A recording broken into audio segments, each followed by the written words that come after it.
Good morning class. इसमें हमारा next topic है डाइन्स। डाइन्स जो है हमारा सेक्शन बी का पार्ट है। डाइन्स और अल्काइंस।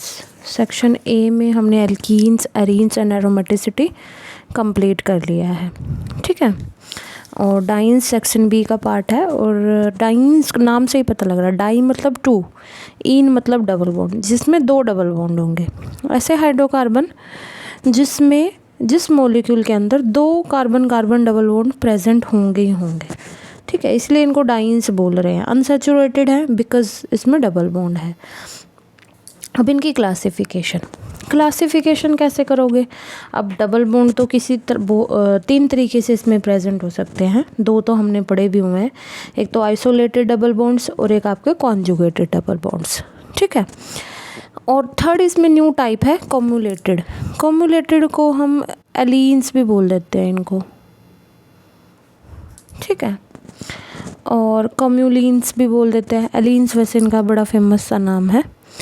तो इसमें अब आइसोलेटेड तो आपको पता ही है, जब दो डबल बॉन्ड के बीच में कहीं भी हो कार्बन कार्बन, देखो हर एक मॉलिक्यूल में दो डबल बॉन्ड है, आपको आइसोलेटेड में दिख रहे हैं।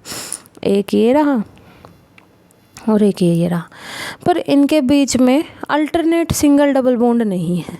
अल्टरनेट का मतलब पहले डबल फिर सिंगल फिर डबल फिर सिंगल, ऐसा कोई रिलेशन इनके बीच में नहीं है। तो ये कैसे कहलाएंगे? आइसोलेटेड, मतलब इनमें अल्टरनेट कॉन्जुगेशन नहीं है।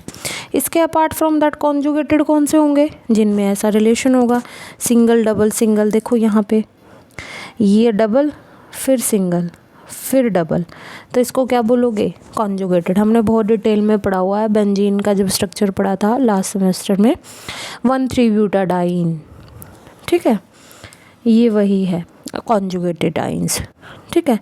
अब इसमें एक नई टाइप है कॉम्युलेटेड। कॉम्युलेटेड में होता है कि कार्बन कार्बन के जो डाइन्स है, टू डबल बॉन्ड्स होते हैं एक साथ प्रेजेंट होते हैं, मतलब पहला डबल बॉन्ड फिर दूसरा। जैसे इसमें देखो फर्स्ट और फिर ये सेकंड एक साथ प्रेजेंट है। इसमें भी बिल्कुल कोई गैप नहीं है, कोई बीच में सिग्मा नहीं है।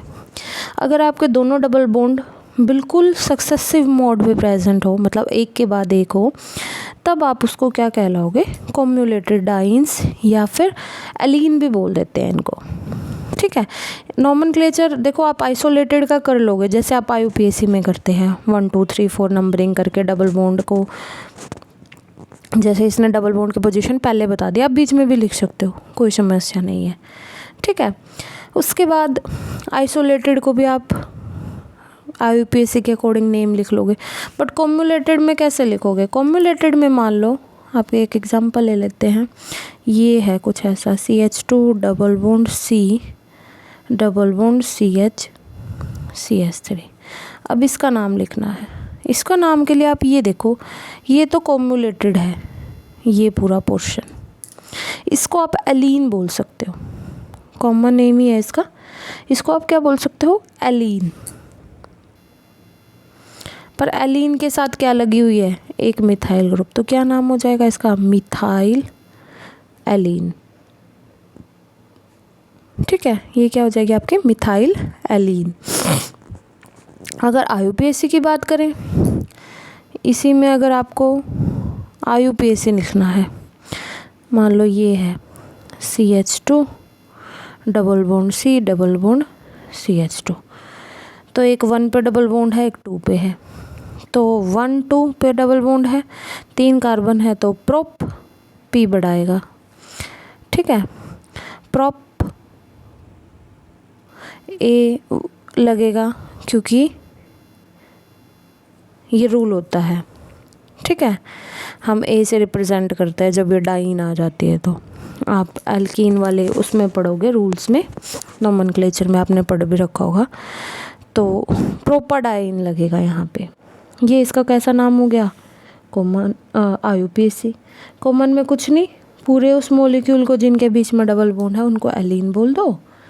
जैसे ये पूरी एलीन ही है, बस पहले में, दूसरे वाले में मिथाइल एलीन लिखी हुई है, देखो, ठीक है। अब अगर आपसे पूछ ले, हमने पढ़ा भी हुआ स्टेबिलिटी। स्टेबिलिटी आपको पता है, conjugated dienes are more stable among all. Reason, isolated तो सबसे कम होती ही हैं। ये किस पर डिपेंड करती है stability of double bond? Heat of hydrogenation. ठीक है, जितनी ज़्यादा हीट ऑफ हाइड्रोजनेशन उतनी कम स्टेबिलिटी, इन्वर्सली प्रोपोर्शनल होती हैं दोनों। हमने स्टेबिलिटी ऑफ एल्कीन्स में पढ़ा हुआ है।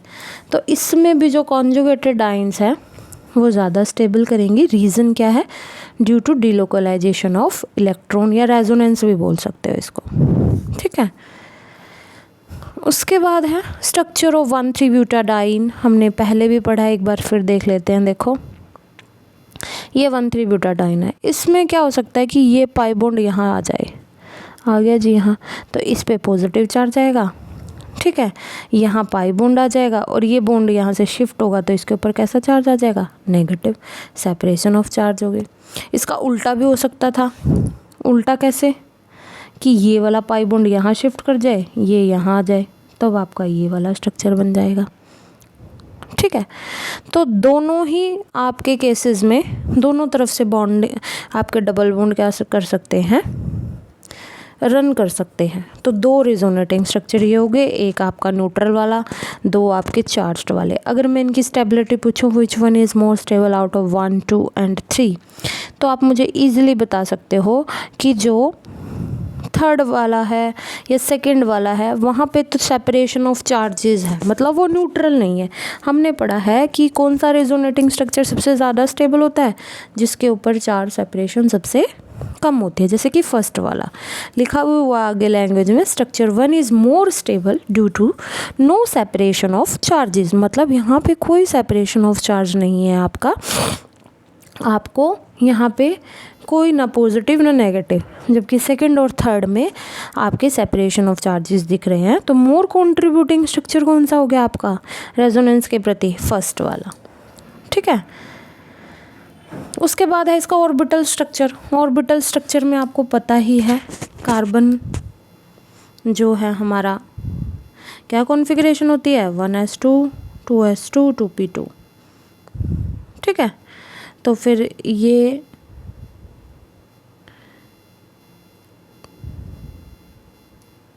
एक 2s2, ये 2p2। ठीक है, एक्साइटेड स्टेट में क्या होगा? एक्साइटेड स्टेट में एक इलेक्ट्रॉन यहाँ से शिफ्ट करके 1, 2 और 3। अब आपको पता है प्रत्येक कार्बन का क्या पता है आपको? हर एक कार्बन का एक बॉन्ड तो कार्बन के साथ है। ठीक है, और जो शुरू में कार्बन है, जैसे ये वाले कार्बन है दोनों, देखो इस कार्बन के 3 बॉन्ड बन रहे हैं, 2 हाइड्रोजन के साथ और 1 कार्बन के साथ, तो एक इलेक्ट्रॉन यहाँ बच जाता है इसका। ऐसे ही इसके 3 बॉन्ड है, 1 हाइड्रोजन के साथ, 2 कार्बन के साथ, 1 इलेक्ट्रॉन यहाँ है, इसके भी 3 है और इसके भी 3 है। सबके कार्बन के पास एक एक इलेक्ट्रॉन है। तो ये क्या करते हैं? साइड वाइज ओवरलैपिंग, यहाँ पे और यहाँ पे कैसा बॉन्ड फॉर्म कर लेंगे? ये पाई बॉन्ड फॉर्म कर लेंगे। ठीक है, पूरा डिटेल में पढ़ा हुआ है हमने ये स्ट्रक्चर।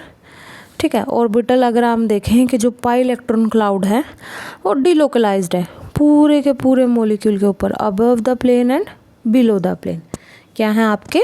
डिलोकलाइज्ड है। ठीक है, तो ये आपका हो गया स्ट्रक्चर ऑफ 1,3-ब्यूटाडाइन, जो हम पहले बेंजीन में भी पढ़ चुके हैं, दोबारा रिवाइज भी हो गया। अब आप इनको बनाओगे कैसे भाई? मैंने डाइन्स तो बता दिया। बनाने का सबसे अच्छा तरीका है एल्कीन्स। अब आपको एल्कीन्स में से हाइड्रोजन निकालने पड़ेंगे। ऑब्वियस है, हाइड्रोजन निकालना क्या कहलाता है? ऑक्सीडेशन। ठीक है, या फिर इसने बोल दिया कैटालिटिक डिहाइड्रोजिनेशन, इसको थोड़ा सुलझा हुआ नाम दे दिया। डी का मतलब निकालना, हाइड्रोजिनेशन मतलब हाइड्रोजन। तो जब आप क्रोमियम ऑक्साइड की, एल्युमिनियम ऑक्साइड की प्रेजेंस में हीट करते हो एल्कीन को, तो आपका 1,3-ब्यूटाडाइन बन जाता है ब्यूटेन से। ठीक है, सिंपल सा मेथड है। उसके बाद आप ऐसा सबस्ट्रेट लो जिसमें डाई हेलोजन हो। ठीक है, डाई हेलोजन डेरिवेटिव ले लो, उसमें भी आप HCl निकाल दो। देखो कैसे निकलेगा? एक Cl यहाँ से निकलेगा, एक हाइड्रोजन यहाँ से, तो क्या बन जाएगा आपका? एक डबल बॉन्ड यहाँ, ऐसे ये एक Cl यहाँ पे और एक हाइड्रोजन यहाँ से, तो यहाँ पे एक डबल बॉन्ड बन जाएगा। ठीक है, तो क्या हो गया आपका ये डिहाइड्रोहैलोजिनेशन। ठीक है, नेक्स्ट देखो डिहाइड्रेशन, मतलब अल्कोहल में से वाटर निकाल दो। सिमिलरली यहाँ से OH निकलेगा आपका और यहाँ से H, डबल बॉन्ड यहाँ आ जाएगा। ऐसे यहाँ से OH और यहाँ से H। इसमें एटलीस्ट 4 कार्बन आपको लेने पड़ेंगे क्योंकि हमें डाइन बनाना है। तो डाइन के लिए 2 डबल बॉन्ड होने चाहिए कार्बन कार्बन के बीच में, तो एटलीस्ट 4 कार्बन नीड है। ठीक है, ये कॉमन सेंस की बात है। अगला मेथड देखो पायरोलिसिस। पायरोलिसिस का मतलब क्या है, यहाँ से ये बॉन्ड यहाँ शिफ्ट हो जाएगा तो ये डबल बॉन्ड बन गया देखो। ठीक है, और ये वाला बॉन्ड है ये यहाँ शिफ्ट होगा और ये वाला बॉन्ड, ये जो पाई बॉन्ड है ये यहाँ शिफ्ट हो जाएगा। तो आपका क्या बन जाएगा, देखो ये शिफ्ट हुआ तो ये एक डबल बॉन्ड यहाँ बन गया, ये वाला शिफ्ट हुआ तो एक डबल बॉन्ड यहाँ बन गया। ठीक है, तो क्या बन गया ये 1 3। आप इसको रिवर्स ऑर्डर में भी रोटेट कर सकते हो, बट पता हो, मतलब मैंने ऊपर वाला बॉन्ड तोड़ के नीचे डबल बॉन्ड बनाया, आप नीचे वाला तोड़ के भी बस एरोज क्या हो जाएंगे, बिल्कुल रिवर्स हो जाएंगे। वो आप पर डिपेंड करता है अंडरस्टैंडिंग पे। ठीक है, तो इसको रेट्रोडील अल्डर भी बोलता है। रेट्रोडील अल्डर्स का मतलब क्या है, हम पहले 4+2 साइक्लो एडिशन करते थे, आगे आज भी करेंगे एग्जांपल्स केमिकल प्रॉपर्टी में। क्या करते थे हम, एक डाइन ले लेते थे, एक डाइनोफाइल ले लेते थे, आगे पढ़ेंगे डिटेल में। तो उनको प्रिपेयर करते थे, हम ये बनाते थे प्रोडक्ट में इन दोनों से, इसको बोलते हैं डील अल्डर्स। और क्योंकि अब हम क्या कर रहे हैं, प्रोडक्ट से दोबारा रिएक्टेंट में आ रहे हैं, इसको बोलेंगे रेट्रोडील अल्डर्स। बहुत इंपॉर्टेंट रिएक्शन है ये। ठीक है, तो ये इसके मेथड्स ऑफ प्रिपरेशन इजी से हैं, कोई भी 2 याद रख लेना। अगला देखो केमिकल रिएक्शन। ऑब्वियसली ये एडिशन रिएक्शन देगा।